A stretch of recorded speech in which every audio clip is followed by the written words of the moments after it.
Hey everybody, Gary here with Guitar Tricks, and in this video I'm going to make a homemade pedal board. So I'm going to guide you through the process, and I'm going to show you how I'm going to chain together the pedals and place the pedals to get the best sound, or the sound that I personally am after. So every homemade pedal board should have some sort of inspiration. So the inspiration for me was simply this case. I've got this Gator soft case that I used to use with a mixing board. I sold the mixing board, but the person didn't need the case.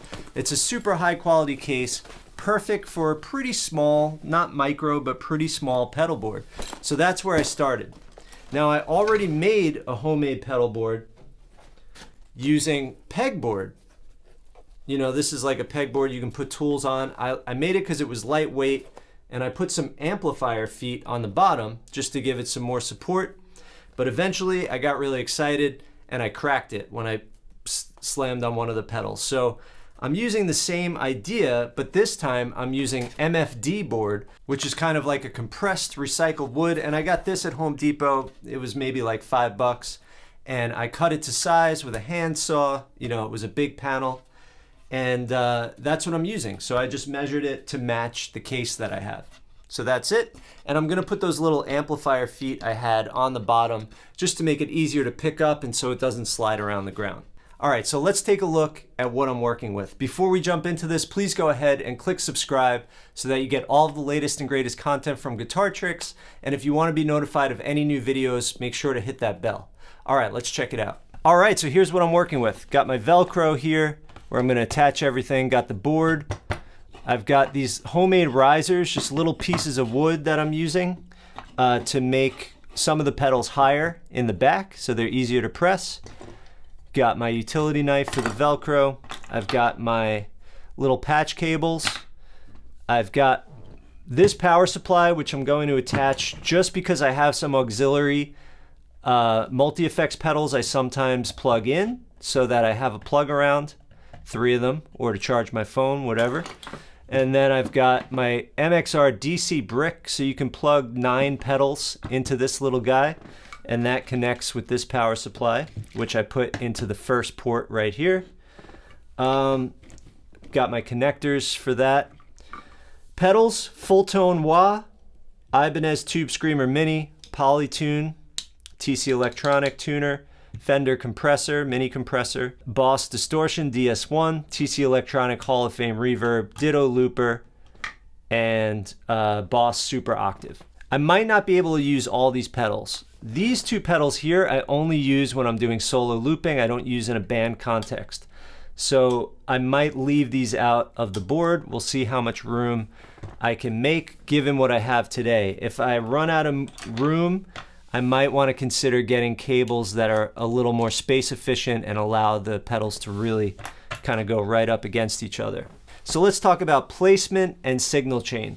So as far as the order goes, think the first part is dealing with clean tone. So you're not adding any drive or modulation or some sort of change of your clean guitar signal. So that includes your wah pedal, because wah just plays with the bass and the treble. It's like a tone knob with your foot. The tuner, you just want your clean guitar tone going through the tuner, otherwise it might not be as accurate. The octave pedal, which I had, that's just taking that tone and recreating it an octave higher or lower. In my case, I'm gonna go wah first because that goes on the edge of my board into the tuner, and my wah pedal is a true bypass, so it's just gonna let the signal go right through into the tuner, then into the octave. Also, the clean tone is the compressor, so I'm taking all my clean dynamics and I'm applying this compression, which is just gonna smooth out the ups and downs. And then from there, going into the drive pedals, and the drive pedals are just gonna give it that boost and maybe distort the signal. And then from there into the modulation effects like tremolo, chorus, reverb, digital delay, those things that are going to alter the tone. Because if you put those before the drive, now you're giving it all this other stuff to distort, and it might get kind of mushy and kind of messy. And then last but not least, if you have a looper pedal, you definitely want that at the very end, because you want all your tones going into the looper, because it's recording everything you're playing. So if you put your recorder before all your tones, it's just, you're not going to capture all the things that your pedals are doing. All right, so now let's mount all this stuff. Now I put the rough side on the pedal. You could do it other way around.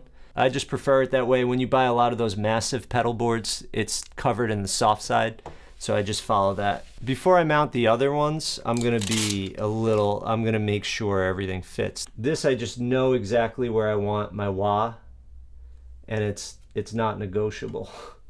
So I'm a little more just quick to mount this guy right here. All right, so now I got that on, and I'm just gonna take this. I want it right up to the edge. That's where it's gonna go, right up to the edge. And we're just gonna let that sit for a while. All right, so now in fast forward, you're gonna see me Velcro all of the pedals onto the board, and I'm not gonna place the rest until I have the patch cables in, because the cables are gonna take up a lot of space. So you wanna first put everything together before doing the Velcro.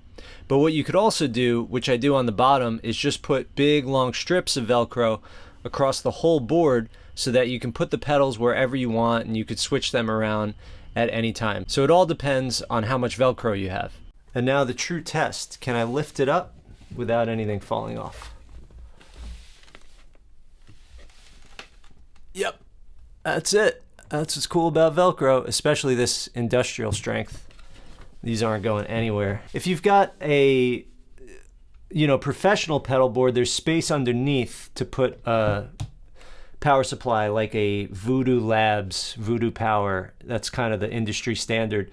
But this has worked fine for me as long as you just have a few pedals and it's easy to top mount the MXR DC brick. So now that they're in position, I'm going to attach all the power cables, and then the last step will be to neaten the cables up with zip ties. So I might pull up the pedals and kind of hide the cables underneath the pedals. You don't want the cables all loose, because if you mess with them and hit them with your foot, sometimes it can mess with your signal and you'll hear some noise. So it's worth making everything really neat. But the last thing left to do before that is just make sure everything works and it sounds good. So let's test it out. All right, now I'm gonna test out all the pedals, and I wanna set my levels so that I think about my gain stages. Like my clean, I want quiet. My compression, I probably want about the same as my clean. It's just gonna control some of the dynamics. Then I want my tube screamer to make things a little louder, my distortion to make things a little louder. So let's start with my clean, and I'll just walk you through some of the effects. Here's wah. All right, so that doesn't really increase the volume at all. Then my compressor.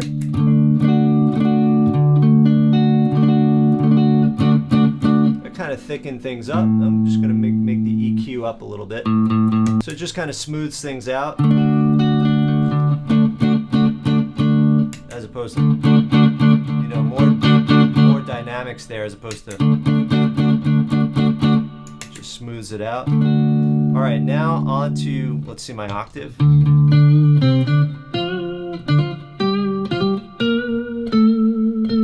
Cool. Let's see my tube screamer. That's actually almost perfect. Maybe a little bit less volume.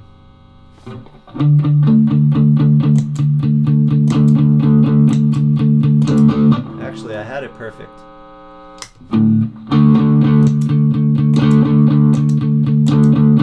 Right? So like, let's say you were playing clean, and then you wanted to kick in some overdrive. So you want to make sure it goes up a little. Now from there, if I want to go into extreme mode, then I go to my distortion. So if I'm in the overdrive,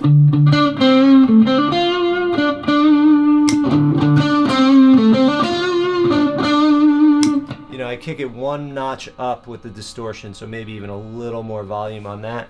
So here I am in overdrive. Now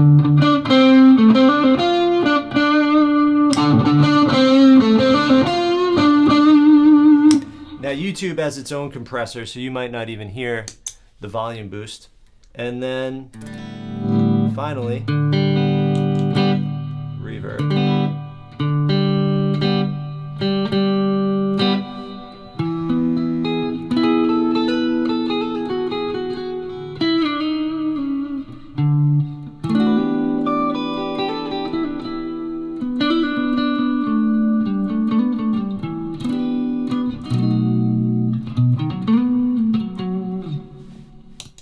And that's it. So, I mean, I've got everything I need.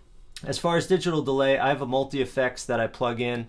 And then as far as my looper, when I feel like using my looper, I can just put it right out here on the left and just get one more patch cable, and I could either hook it into there or use the power supply into there. So, but what I could probably do even is put 3 full size on the top. If I just move this over a little bit, the risers, get the right patch cables, put this on the bottom. Yeah, so, you know, I might even be able to fit this on there if I move this guy up here and then move this over. So we'll see. And then, like I said, the goal was to fit this in this case. So let's see how the breakdown goes.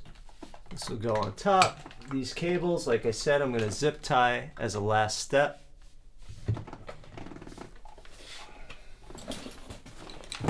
Here's the case.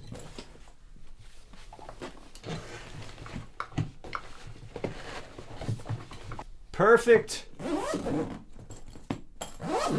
That's all she wrote. The looper could go right in there. So the last 2 things I'm going to do at home is use my zip ties to neaten up those wires. And then I'm going to take these feet off my old broken board, these amplifier feet, and I am going to attach those to the bottom just so it's easier to pick up and it doesn't slide around. So these, I believe I got on eBay, and I just typed amp feet or even like furniture feet, and they're just, you know, these little rubber bases that you might see on the bottom of an amplifier. All right, everybody, I hope this video gave you some ideas on how to put together your own pedal board. Like I said, my idea started with a case. You might have a cool suitcase, you might have a cool piece of wood in your garage, something to get you started. So for me, one of the funnest parts of being an electric guitarist is experimenting with different tones from different amplifiers, different guitars, different pedals. I will warn you against getting too obsessed with the pedals and the tone, because at the end of the day, what you do with your fingers and your technique is going to be 90% of your tone. That's really going to set you apart. So think right now of your favorite guitarist, and then imagine them playing through any pedals, any amp, any guitar. They're still going to sound like them. So always put your time spent on playing before your time spent going down internet rabbit holes, researching pedals and all that stuff. That's just so much time can be wasted doing that. With that being said, sometimes new tones are what inspire you to want to pick up your guitar and play more. So have fun with this. If you have any comments or questions, leave a comment below. If you want to learn more about playing guitar, head over to guitartricks.com, and I will see you in the next lesson. Happy playing.